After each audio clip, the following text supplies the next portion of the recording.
Usualmente, los escépticos utilizan la pregunta, si Dios creó el universo, ¿quién creó a Dios?, como el argumento definitivo contra la existencia de Dios. Honestamente, no creo que esta pregunta sea exclusiva de los escépticos, pues he conocido a creyentes que naturalmente se han hecho esta misma pregunta. Es más, recuerdo que en mi niñez yo me hice esa pregunta. La diferencia es que yo no me lo pregunté como un cuestionamiento de la existencia de Dios, sino como un cuestionamiento sobre mi intelecto y mi comprensión acerca de Dios. Finalmente entendí que esta pregunta no es la gran cosa, ya que es muy fácil de responder. Bueno, medianamente fácil. Sin más que decir, vamos allá. Preguntar quién creó a Dios, después de entender a Dios como el creador del universo, es el equivalente a preguntar, si un pintor pintó cierta pintura, entonces, ¿quién pintó al pintor? Tomemos como ejemplo la Mona Lisa, también conocida como la Gioconda. Pregunto, ¿cómo fue pintada esta obra de arte? ¿Fue acaso porque la mesa en donde estaban colocadas las pinturas se cayó, haciendo que las pinturas salieran volando, impactando contra el lienzo, y de esa combinación de colores se pintó la Mona Lisa? Obviamente no. De esa combinación de colores se hubiera creado una pintura repleta de manchas de pintura que, si bien dentro de algún campo del arte eso podría considerarse una pintura, para los estándares que se tienen acerca de cómo es el rostro de una mujer, pues eso sería una pésima recreación de un rostro humano, si es que esa fuera la intención desde un principio. Entonces, ¿cómo fue pintada la Mona Lisa? ¿No sería porque un ser con inteligencia, en este caso el pintor, utilizó los materiales adecuados y pertinentes para la elaboración de esa pintura? Obviamente sí, y ese pintor es ni más ni menos que Leonardo da Vinci. A él le debemos esta histórica obra de arte.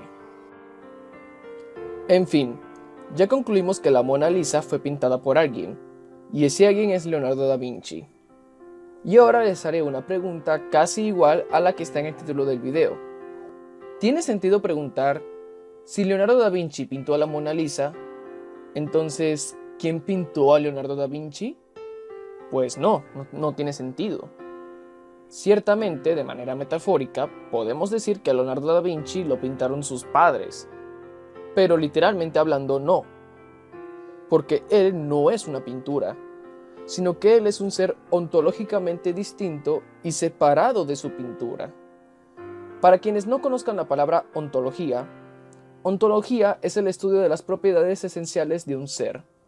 Por lo tanto, cuando digo que ontológicamente hablando, Leonardo da Vinci y la Mona Lisa no son lo mismo, me refiero al hecho de que sus propiedades esenciales no son iguales, o en pocas palabras, ellos no son la misma cosa.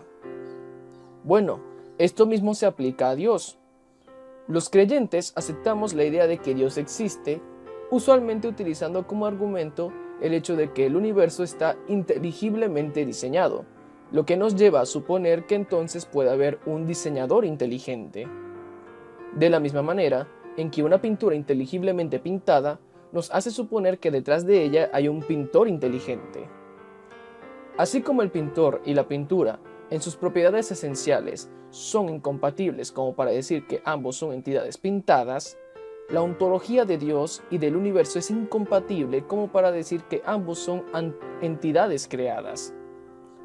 Por un lado, Dios es un ser atemporal, o en otras palabras, es un ser eterno que trasciende el espacio y la materia. Pero por otro lado, el universo es temporal, está regido por sus propias leyes físicas, que lo limitan al espacio y la materia. Tal y como lo explica el argumento cosmológico Kalam, todo lo que comienza a existir tiene una causa. El universo comenzó a existir, por lo tanto el universo tiene una causa. Si prestan atención, la ley de la causalidad de la que nos habla el argumento tiene una particular validez para aquellas cosas que tienen principio. Si decimos que Dios tiene una causa, o sea, que Él es un ser creado, entonces estaríamos declarando que Dios tuvo un principio, lo cual es incompatible con el concepto ontológico de Dios, un ser eterno o atemporal. Quizás apeles a la posibilidad de que Dios se creó a sí mismo, pero no estoy de acuerdo. Y la razón es porque igual le estaríamos asignando a Dios un principio, cuando en realidad, al no tener principio alguno, descarta cualquier causa posible, aunque sea Él mismo. Pero bueno, aceptando la idea de que Dios tuviese un principio, y si ese principio fuera Él mismo, pues igual no tendría sentido, porque si Dios tuviera un principio, y la causa de su principio fuera Él mismo, acorde a la ley de causalidad, implicaría que antes de que Dios existiera, ya debería existir antes Dios para poder crearse a sí mismo, porque las leyes de la causalidad determinan que nada puede causarse a sí mismo, sino que la causa de cada efecto debe ser un agente externo, o sea, separado. De esto trata la primera ley de Newton. Todo cuerpo permanece en su estado de reposo o movimiento uniforme, a menos que sobre él actúe una fuerza externa. Entiendan, las leyes de la física son universales. Estas solo afectan a aquellas entidades que estén dentro del universo. Pero Dios, quien está separado del universo, no está regido por estas mismas leyes, y eso es lo que lo vuelve un ser atemporal, un ser eterno. En conclusión, la razón por la cual Dios no es un ser creado, es decir, no tiene causa, es porque Él no tiene un principio, porque Dios es ontológicamente distinto al universo, que sí tiene principio.